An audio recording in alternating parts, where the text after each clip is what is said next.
Everyone has something in their life that can be a stressor, but some people deal with their situations in more positive ways in order to take control. It's not difficult. You can do this too. Welcome to Thinking Hypnotically, Living Mindfully, with your host, Rusty Williams. In this program, you'll learn how using hypnosis and mindfulness can lessen the stress and strengthen your life. Now, here is Rusty Williams. Well, good morning. Here we are, another Wednesday. We made it, right?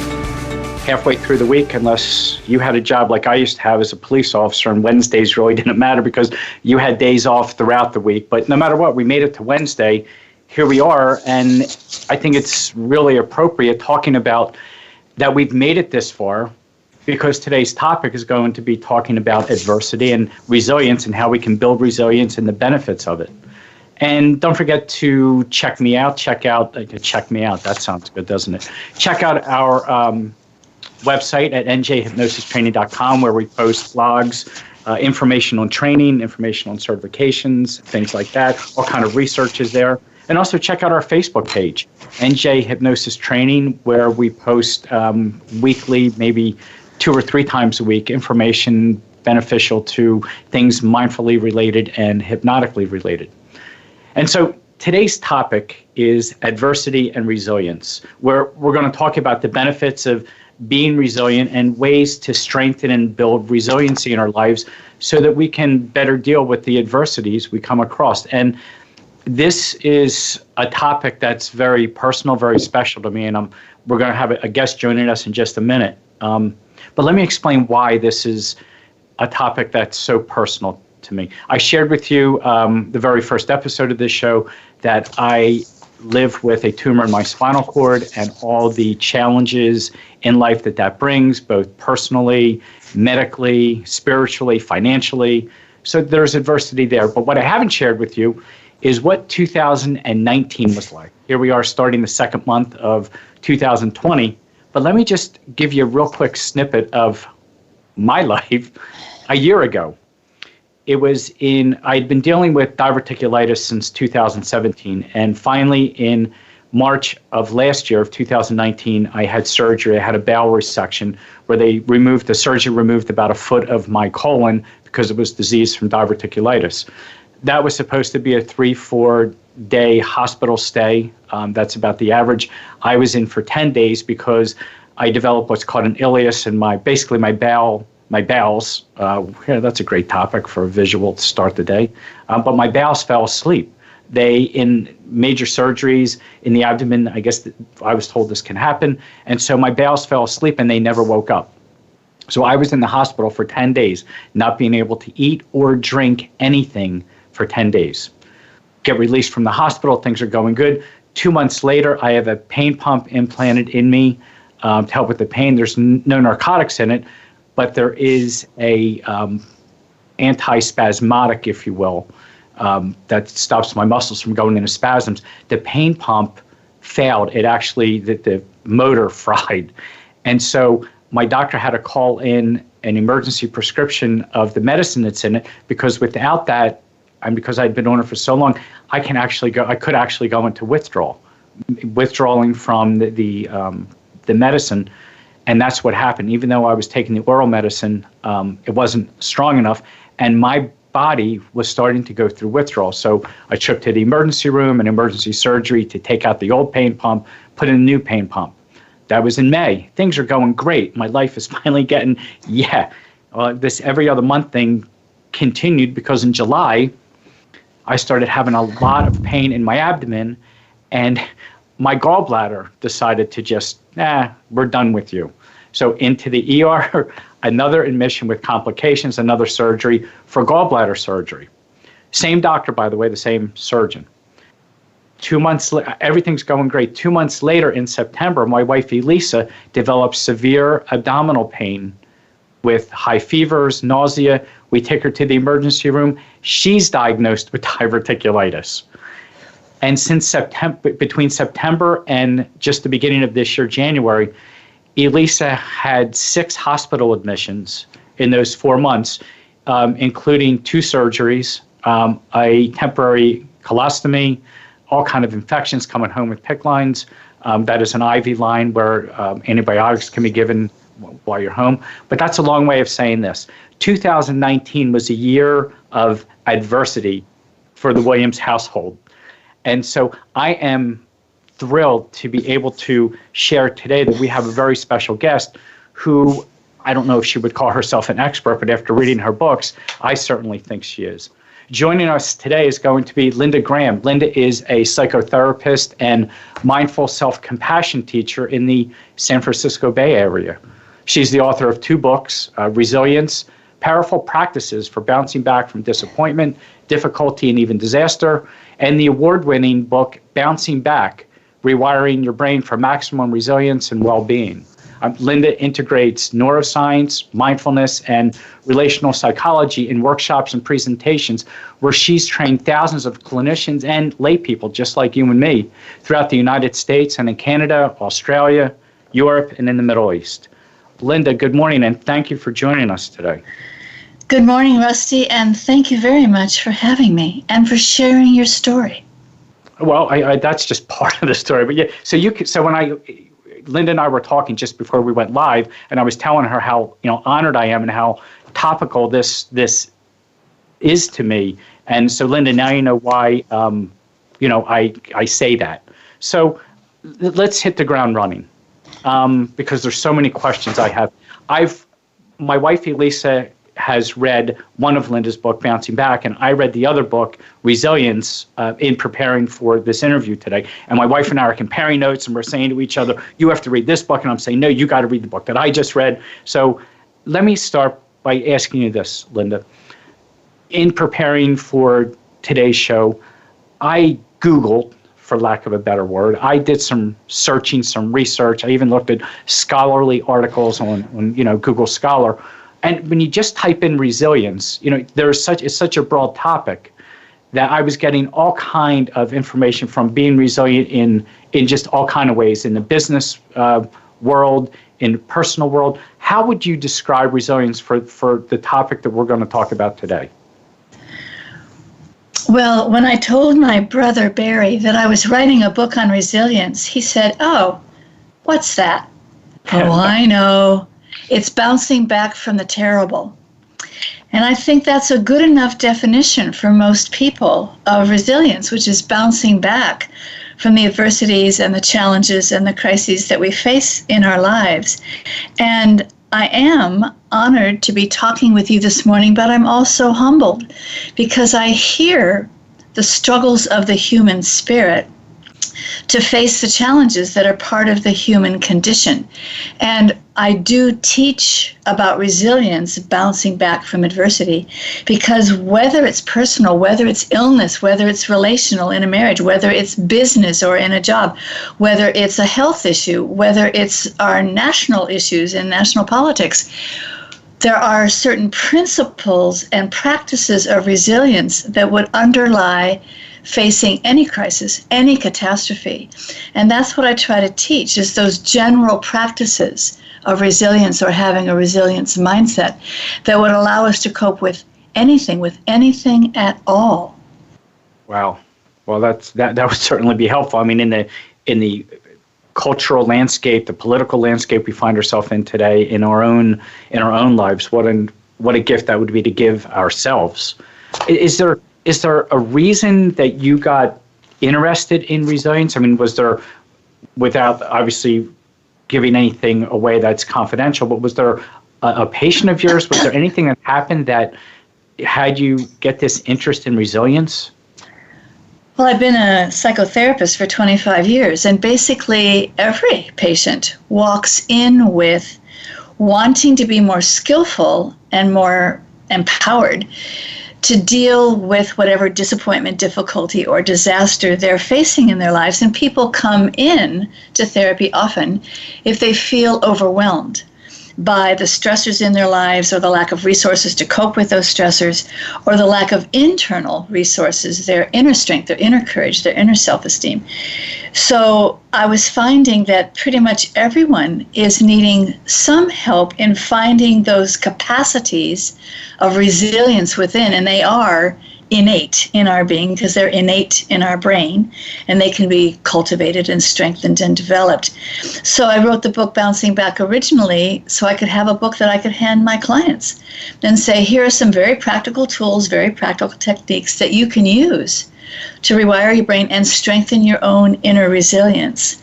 So that's how I got interested. I happened to hit a wave of interest in our country in resilience with the neuroscience of resilience and how we can learn to work with our brains, with our minds, to be able to become more resilient from the bottom up and from the inside out.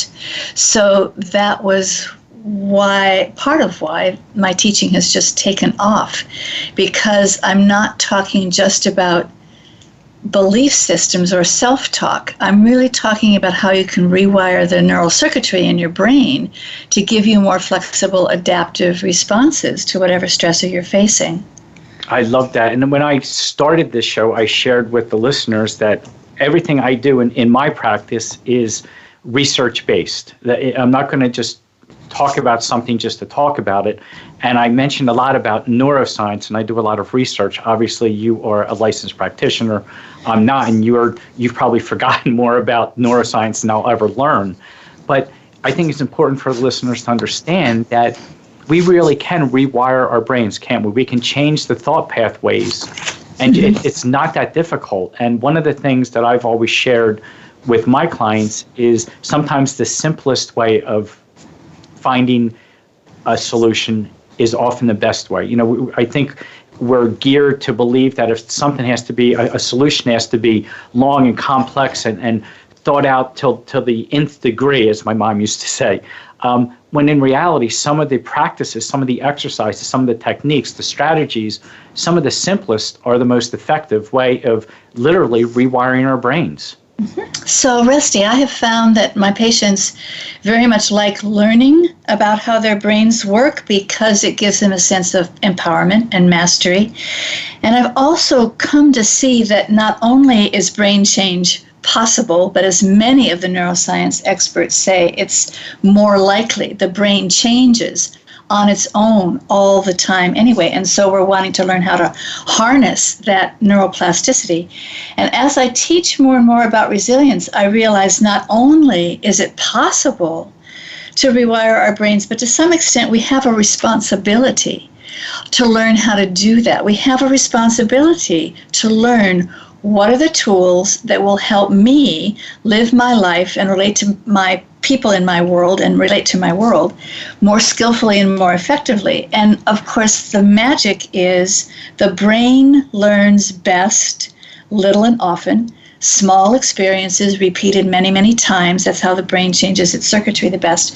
And all of these tools for resilience are small experiences repeated many, many times. So they're practices that are very easy to find something that works for you and to repeat it many times a day, many times a week, and to literally watch your brain change how it's responding to the same trigger, the same event, the same stressor, and it'll be able to respond in different, more flexible, more adaptive ways. So I think that little and often is something that people can take with them.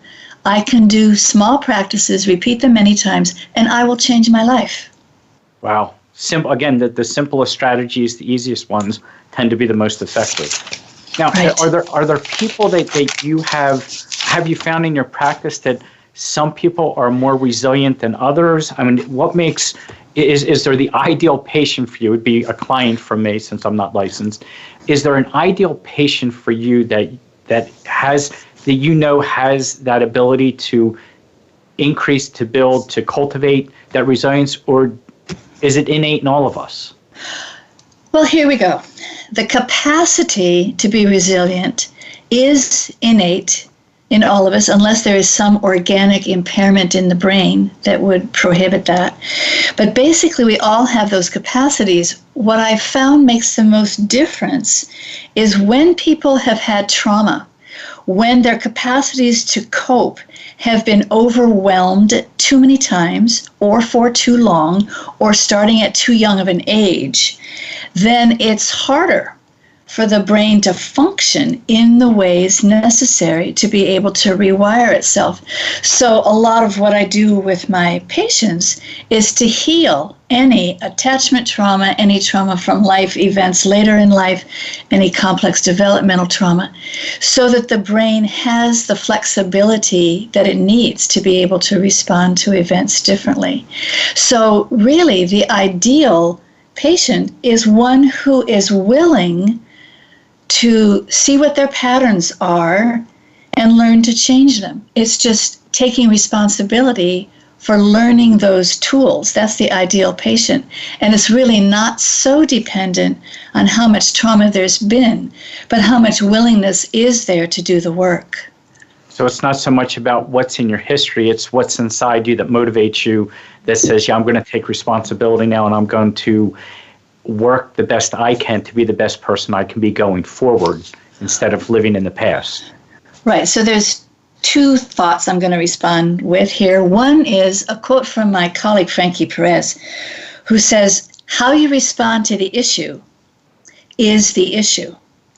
And so we're learning about resilience, that how we perceive and how we respond to the stressors that we're facing is the key factor. The severity of the stressor does make a difference. It's different coping with a fender bender than coping with a car accident where there's been a serious injury, than coping with causing the death of a child in a car accident. The severity of the stressor makes a difference. And the resources that we have to draw on, family and friends and financial and medical and logistical, all of that makes a difference too, spiritual resources. But a key factor is our own internal resources and our own choices about how we're going to respond to the issue, and that's what we can cultivate in resilience training. The second thought I had, and I'm just jumping right into the second thought, resilience is seen as bouncing back. It's returning to a baseline of whatever we had before. But when there's been overwhelming trauma, and we're really trying to move into post-traumatic growth, that is considered bouncing forward. It isn't necessarily bouncing back to a baseline, because the baseline may have disappeared, but bouncing forward into a new life with new strengths and new opportunities and new possibilities, new sense of community, new sense of spiritual practice. And so I do look at both. Sometimes we're returning to a baseline, recovering what we had, and sometimes we're discovering something new that we never had before, couldn't have imagined, but now is unfolding. Wow, that's I'd love to pick up on that after the break, because there's something that I found that I discovered, that there's got to be a difference between bouncing back, from what you called post-traumatic growth, that I'm growing from this, and actually being resilient in learning different techniques, where, like you said, going back to that baseline. So if it's okay with you, can you hang on after the break? Yes, please. Oh, no, you please. I'm saying please. You have things to do today. I got this to do today. So here's what we'll do. We'll take a quick break, and when we come back, we'll follow up with that. What is the difference between post-traumatic growth, bouncing forward, and that resilience as far as bouncing back? And we'll pick up on that right after this short break. And Linda, thanks for sticking around. We'll be right back, everybody.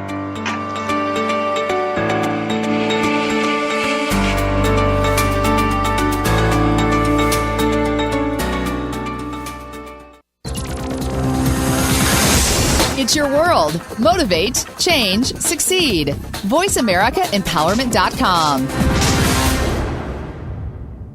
The Voice America Live Events channel is here now to showcase your corporate, individual, or organization's live event. Visit voiceamerica.com/live events to see all of our past live events and find out more. Whether it's a multi-day conference, special speaker, or single-day event, we've got everything to make your event a success. We can do a few hours or a few days. For more information about taking your event to the next level, call Jeff Spinard at 480-294-6417 or email info@voiceamerica.com. Again, that's Jeff Spinard at 480-294-6417 or send us an email to info at VoiceAmerica.com. Voice America is where you are and where you want to be. Join us around the globe as we broadcast live from some of the most interesting events available. Don't forget to view all our live events, including on-demand access to past events that you may have missed by visiting VoiceAmerica.com/live events.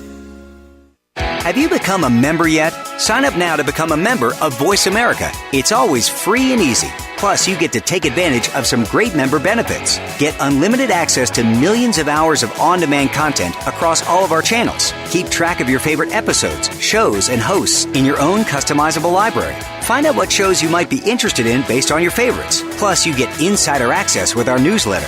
Membership gives you more. Sign up at voiceamerica.com and click Register at the top right. Success starts here. VoiceAmericaEmpowerment.com. It's your world.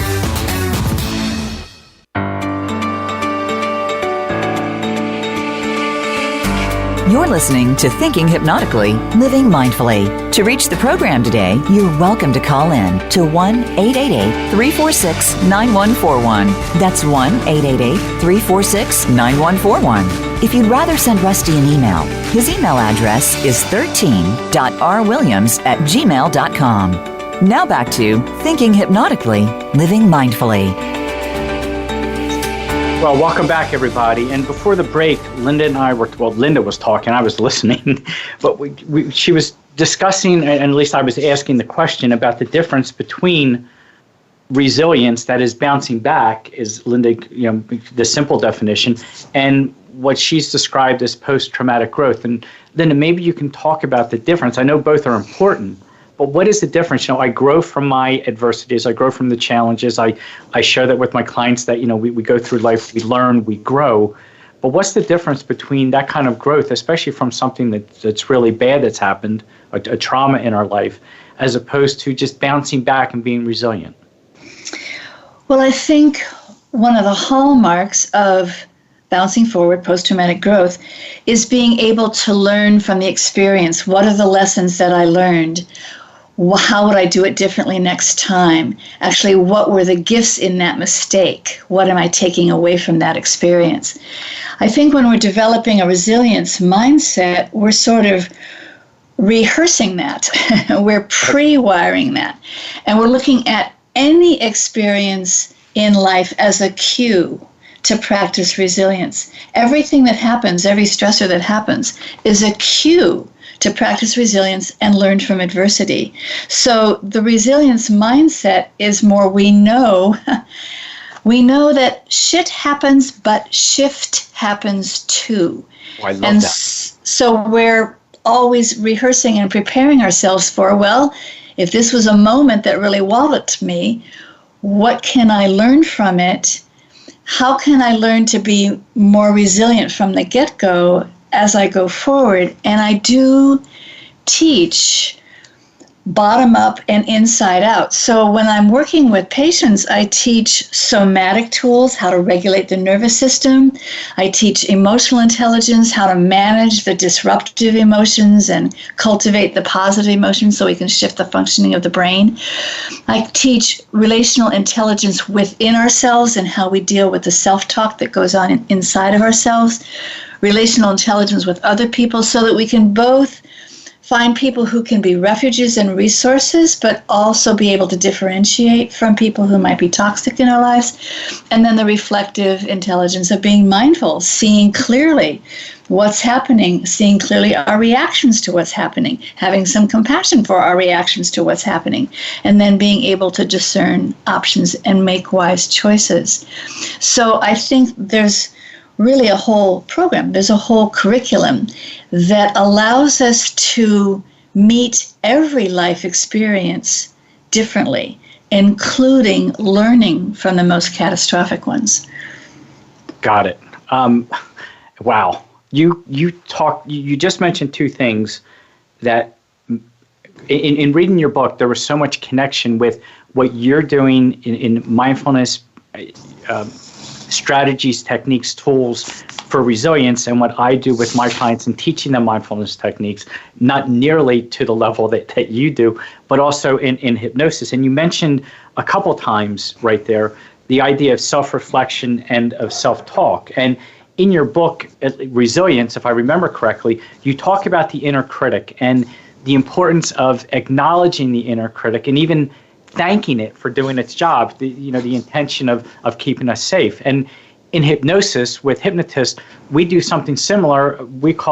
Some call it, and I'm sure you might, we call it parts negotiation. You might call it parts therapy, where we actually thank the unconscious mind for doing what we thought it was supposed to be doing to keep the client safe. And then we let the unconscious mind know that the client is grown and is more mature than when that habit or whatever it was took hold. And then we, of course, ask the unconscious mind to think of alternative, healthier techniques, anything positive, healthy ways to meet the needs of the client. And then we let the unconscious mind make those choices and instill them and install them. And then we thank the unconscious mind. We thank that part for doing its job. Why is it important to thank the part or the parts of us that was doing something in our mind that was causing us pain or suffering? Why is it important to acknowledge that inner critic and to thank it? So as we grow up from our first breath, growing up in our families and growing up in our communities and growing up in our culture and our society, we're always developing strategies to protect ourselves and keep ourselves safe. And we do that so that we can explore and take risks and be creative in the world. I mean, we have basic protective strategies, and our autonomic nervous system will do that for us unconsciously. And we learn those patterns from our families and our peers and our teachers and our coaches and our partners as we're growing up. We have many, many strategies that operate unconsciously. And the truth is, when we're facing something that's really threatening, we want to be able to respond very quickly and not have to think it through and develop a business plan about it. But those patterns operate implicitly. They operate outside of awareness. And so we can be operating out of habits that may no longer serve us so well. And when we want to rewire those habits, we bring them to conscious awareness. We have compassion and even gratitude. Thank you for keeping me alive and safe all this time so far. Now I think I want to develop different ways of moving through the world. I'm not going to throw you out. You're still in the toolbox, but I'm going to get 20 other tools in the toolbox that might work better in different situations. And the reason that we thank those parts is to not be in internal conflict, internal negativity about ourselves. We want to be able to grow into a wise mind and a wise heart that can hold all of those strategies, bow to them. Thank you for keeping me safe. I can make different choices now. You can go into a different role in my life now. But it's that honoring that actually keeps the brain open. That sense of safety and accepting, allowing and accepting and embracing is what keeps the brain open. It primes the neuroplasticity of the brain for new learning and growth. So it makes it possible then to learn new strategies. The inner critic is probably the hardest part we have, both when we feel pounded by it, but also to come into a relationship with it of respecting and even having some compassion for. You have been working so hard. You work so hard to keep me from messing up and making a fool of myself. Thank you. I have grown. My higher self, my wise mind now can do that job. I can now protect myself and make choices about how I want to behave in the world. So I'm going to do that job from now on. Thank you very, very much for all of your good service. You can retire now. And that allows the inner critic to accept the wiser mind as now as one of my clients says, wise inner leader of the self. Oh, yeah. I love that. And so we have the conversation, an explicit, conscious conversation between the wise mind and the inner critic to be able to renegotiate that relationship in a conscious way. And then when the inner critic comes up, bow. We've already had this conversation. Thank you very much. I'm still going to make my own decisions now. And it leaves us freer, in fact, to take responsibility for ourselves, because we're not always paying attention to the inner critic. We're paying attention to our wise mind. So if I hear you correctly, by bowing to it, by thanking it, by acknowledging it, and saying, yeah, you've kept us safe, it gets rid of that inner turmoil within our brains, so that neuroplasticity can take place in our brains. In other words, that gets in the way of rewiring our brain if we don't make peace with it. Exactly. The inner turmoil gets in the way of rewiring our brain. And when we can bring that inner turmoil to a calm, to a resolution, the brain is free again to begin to do its learning and growing and changing. Yeah. So, okay, I'm listening to the show. I'm a listener out there. I'm not talking to you. I'm some guy out there, listening while I'm doing whatever I'm doing. This sounds fantastic. But I guess a question I would have if I was new to this and I didn't understand this is, how long does it take for people to get to that place? In other words, I want to strengthen my resilience. Okay, I've learned this. This is great information. I don't want to spend the rest of my life trying to get to that point where I'm finally resilient. How long does it take? Are there simple strategies that we can start using right away? Well, there are very, very powerful practices that we can start using right away. The first one I teach is, the second one I teach. The second one I teach is called the Self-Compassion Break, which is from the Mindful Self-Compassion Protocol, developed by Kristen Neff at University of Texas, Austin, and Chris Germer at Harvard.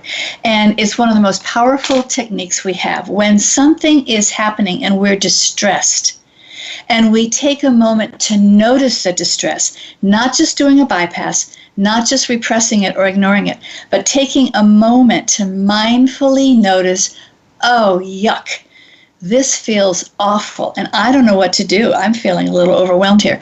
But taking a moment to notice, hand on the heart, which begins to activate the release of oxytocin, the brain's hormone of safety and trust. It's the brain's direct and immediate antidote to the stress hormone cortisol. So you begin to bring a sense of safety to your body right off the bat. So you begin to breathe more deeply, hand on the heart, this is really hard. And then you say the phrases, something like, may I be kind to myself in this moment. Saying that breaks the automaticity of the response. It brings you into the present moment. May I be kind to myself in this moment. May I accept this moment exactly as it is. That's the mindfulness practice, and that acceptance is one of the most significant predictors we have of how well we're going to cope with adversity.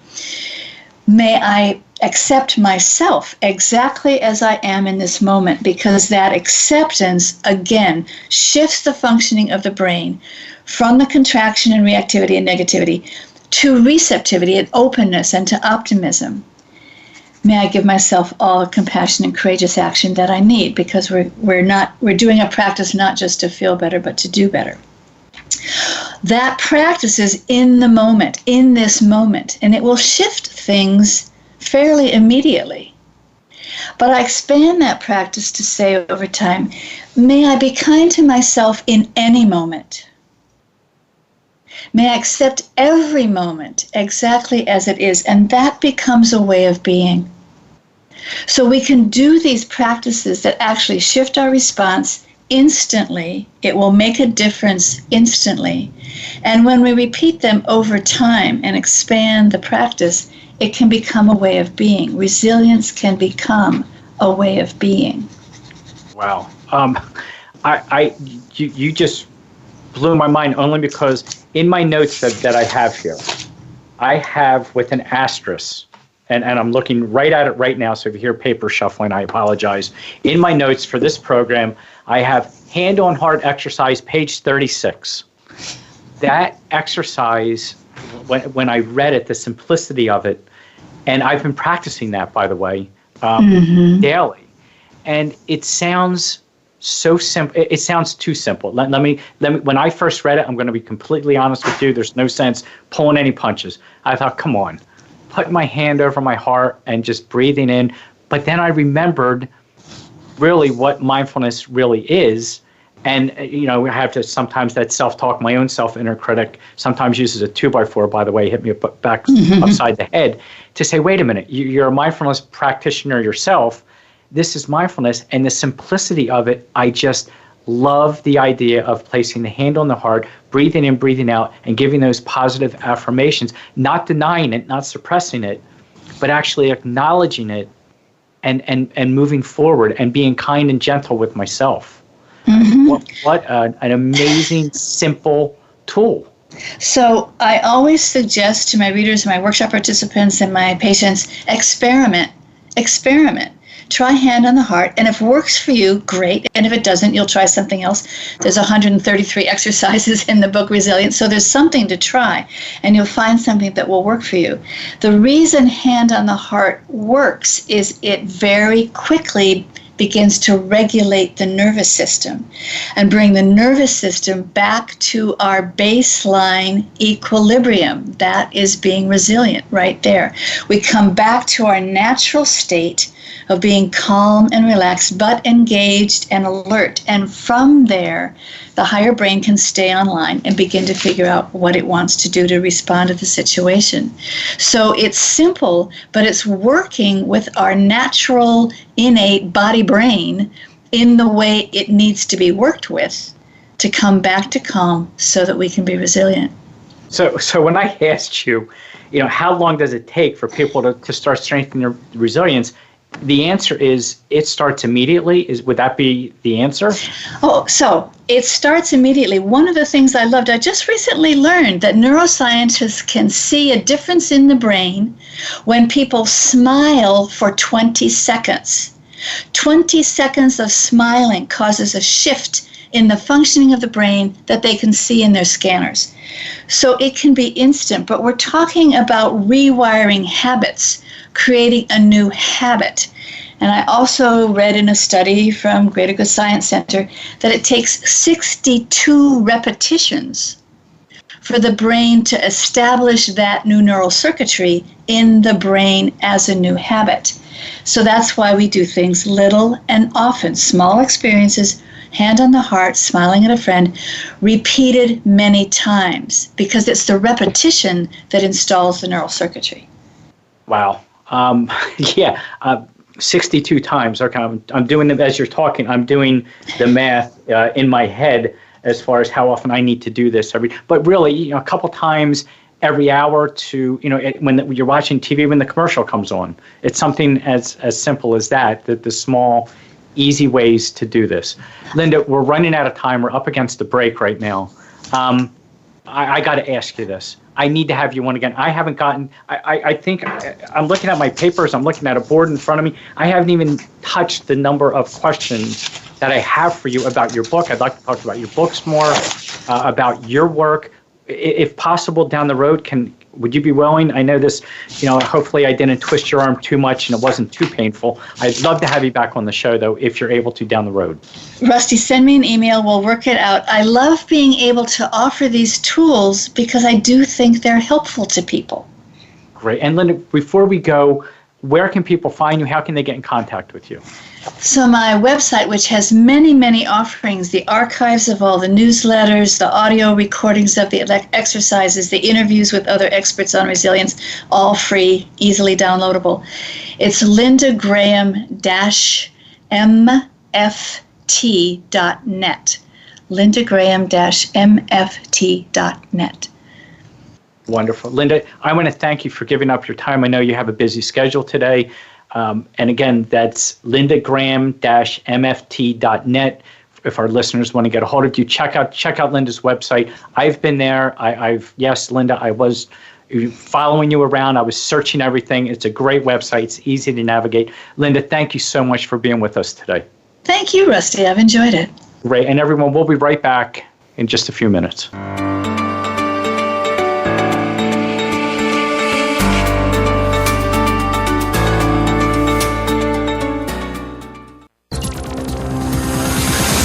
It's your world. Motivate, change, succeed. VoiceAmericaEmpowerment.com.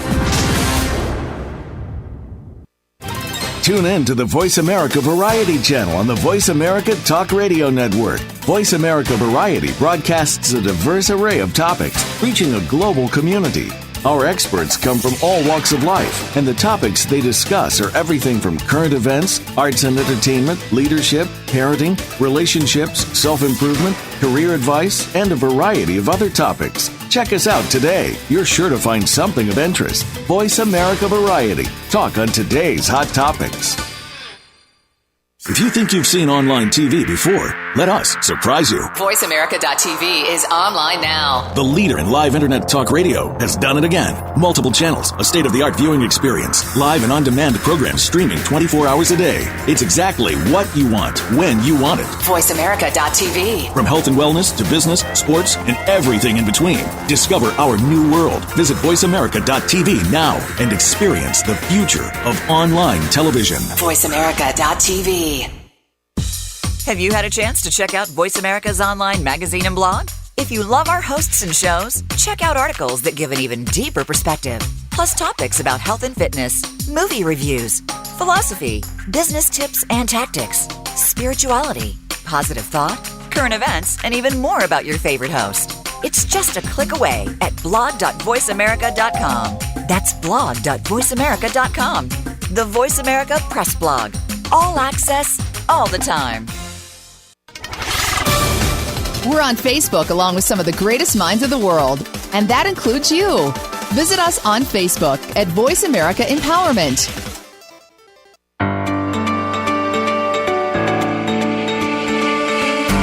You're listening to Thinking Hypnotically, Living Mindfully. To reach the program today, you're welcome to call in to 1-888-346-9141. That's 1-888-346-9141.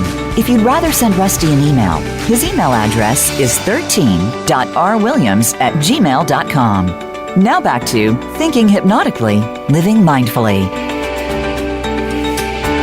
Well, welcome back, everybody. I want to thank Linda again. Again, that's lindagraham-mft.net. And the MFT, Linda is a marriage family therapist, so there's why the letters MFT are there.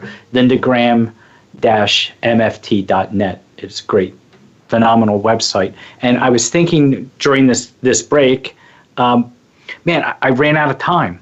There's so many. How often does that happen in life? You know, we run out of time. I had all these questions I wanted to ask Linda, all these topics I wanted to discuss, and we got through about 3 or 4 of them. And as I'm sitting here waiting to come back as the break was ending, it was a great reminder for me to practice mindfulness. You know, I was disappointed I didn't get to all the questions. I was kind of upset at myself that I go too long. And it was a great reminder to myself. And this happens. This is why I'm sharing this with you. You know, mindfulness doesn't mean everything is, unicorns and rainbows and everything is just phenomenal with the world. It's like Linda said, acknowledging that and then moving on. So I acknowledge the fact, okay, I ran out of time. I'm going to get Linda back. There's so much more we love to talk about. And I think learning this resilience that Linda was talking about, and her books, by the way, are phenomenal. My wife, Elisa, has just finished Bouncing Back. I just finished Resilience, and we're going to switch books, and we're going to then compare who thinks, we did a better job and what we learned from them. But, learning resilience is not just another way that mindfulness benefits us. It's another use of mindfulness. It demonstrates how many ways there are to practice mindfulness. And Linda she said there are over 100 exercises just in the one book alone. But I'd like to let me just share with you, because it's usually at this point in the program where, and as I explained to Linda, everything we do here is research-based, peer-reviewed research. Linda's into neuroscience, so am I. Let me just share with you, if you think this is just, okay, this sounds great for those two that were talking, but what about me? What about my life? They can talk about that all they want, but let me just share with you a couple things. One is it's a recent University of Michigan study that showed people with what they call psychological resilience were in better overall health than those with weak resilience. In other words, whatever model they used, whatever testing tool they used, they found out that people with psychological resilience, higher psychological resilience, be able to bounce back, as Linda said, were in better overall health than those with weak psychological resistance. And they concluded that having strong resilience strategies, which Linda mentioned, one of them, the hand over the heart, was a predicting factor in those who had a better overall health score. So in other words, those having strategies, not just better resilience, but those having strategies going forward had a better overall health score. And in a study done at the Arizona State University, researchers showed that emotional resilience is of what they said of great value to functional health and stress management, especially on cardiovascular risk. So I guess it's true, a broken heart really can cause us some physical manifestations. When we talk about cardiovascular health, obviously that's the cardiovascular system, that's the heart and the lungs. And these researchers found that those with emotional resilience had better overall cardiovascular health. It reduced the risk of, I guess, essentially having a heart attack or stroke. So these are simple exercises, simple techniques, simple strategies that really aren't just beneficial to us on an emotional level, aren't just beneficial to us in a relationship situation. These are actual strategies that can help us live, not just live better, live longer, not just live longer, live better. And so if we can practice these, like Linda said, small little chunks of these numerous times a day, we literally rewire our brains the way Linda was talking about. Neuroscience has shown that with functional MRIs, PET scans, and things like that, where we can literally change our thought patterns and learn to think differently. By thinking differently, not only is our mental and emotional health stronger, better, but this research that I just shared with you shows that our physical health is even better. So with that in mind, I'd like to share a few things with you that I didn't get a chance to ask Linda this. She mentions the idea of reframing in her book. Reframing is that the simple way that I would describe reframing, and the way I talk to my clients about it, is looking at something through a different lens from a different angle. So, I'm having this adversity in my life, I'm having this challenge in my life. How can I reframe it and look at it differently? How can I change it so that, not making believe it doesn't exist, by the way, but how can I change it so that I can learn from it, I can grow from it, and so that I can overcome it, and as Linda would say with the resilience, I can bounce back from it. And it seems to me, at least, that throughout my life, I tend to make bad situations worse than they are, and I tend to make good situations less than they are. I minimize them as if I'm somehow not worthy, as if, come on, this is good for right now, but, it's waiting for the other shoe to drop, right? This is good right now, but what about later tonight when I get home and this happens? Or, sure, this is great now, but now I got to get back to whatever it is that I'm doing. So we tend to, at least I do, and it's been my experience in working with clients now, that we tend to minimize the good things in our lives, and we tend to really exaggerate and catastrophize. There's a big word for you that therapists tend to use, at least I've read it in some of their writings. We catastrophize. We blow things out of proportion. We make things worse than they are. And I think sometimes we do that because we think, as if I make it worse than it is and I plan for the worst possible outcome and I strategize for that, then if it's not as bad, well, then I'm better off, aren't I? Because if I think the worst and hope for the best, well, all this planning, at least I was doing something. At least that's our mindset. And I think the analogy has been used. Worrying is like sitting in a rocking chair, hoping that you move forward. You're doing something, but it's not really moving us forward. So here's a simple exercise that anyone can do. I share this with my clients. I share this with friends. I share this with my family members. And that's this. Growing up, we grew up in the same community that my wife Elise and I live in now, in Medford Lakes, New Jersey. And my mom loved birds, and so we had bird feeders out front, and we had a bird book that identified all the birds. And my brother and I would sit there at the front window, and hey, that's a finch, that's a sparrow, that's a blue jay. Blue jays are easy, aren't they? That's a cardinal. And we'd be able to see what the birds were. Well, my dad had an old pair of binoculars, and I'm talking in a big old brown leather case. And my brother and I would take the binoculars, and we had to be real careful not to hit the glass, the pane of the window pane, because it would scare the birds. And we would look at the birds. But my brother and I learned something, and maybe you've done this. If you take that same pair of binoculars and turn it around and look through the wrong end of the binoculars, instead of things looking bigger and closer than they really are, if you take the binoculars, turn them around, so you look through the big lens, the wrong part, everything looks further away and a lot smaller than they really are.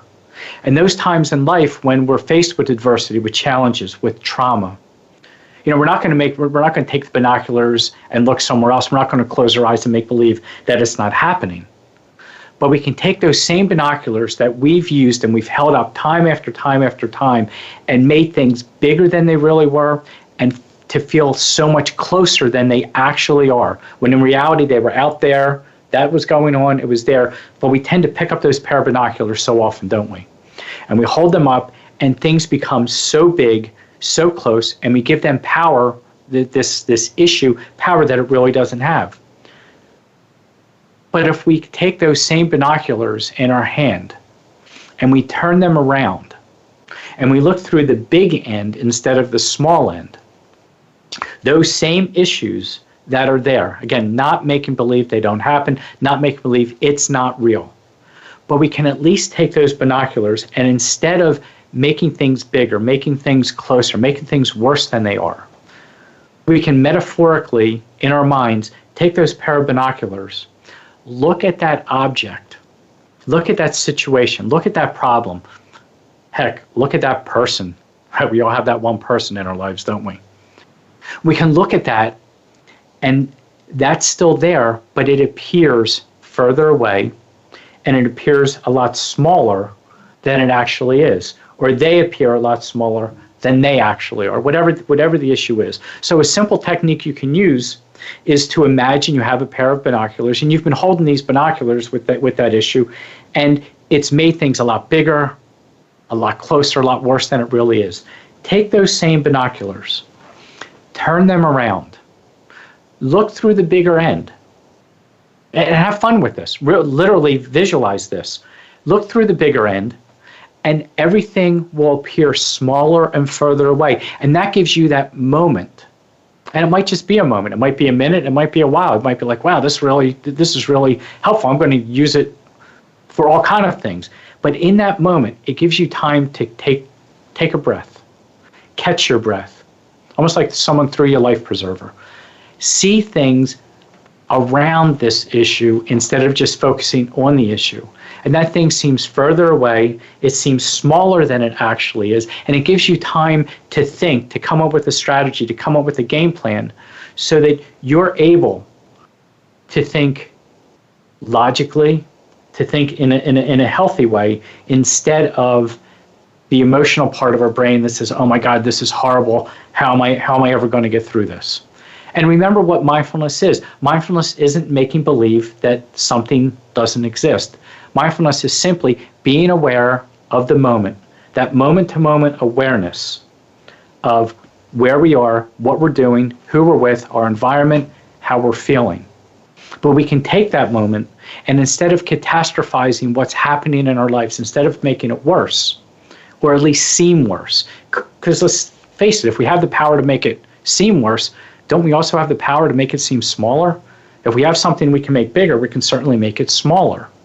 So use these binoculars. Use the binoculars in your life to see things differently, to reframe it, to see things from a different angle, from a different perspective. And if nothing else, it'll give you time to practice some of the resiliency skills or the strategies that Linda mentioned. It'll give you time to practice some of the mindful techniques that we've mentioned here on this show. So that will wrap up this week's show. Next week's show, you're not going to want to miss. Next week, we're going to talk about covert hypnosis and embedded suggestions, how hypnosis is being used in conversations all around us, and it's being done in ways that we're not even aware of. I have a special guest, Jonathan Royal from England, from the United Kingdom, will be joining us. You're going to want to buckle your seatbelts because once he gets talking, I've heard his interviews, it's going to be fun. Speaking of fun, have a great week, everybody. Enjoy the weekend. Enjoy yourselves. Practice those resilience techniques, and we'll see you next week.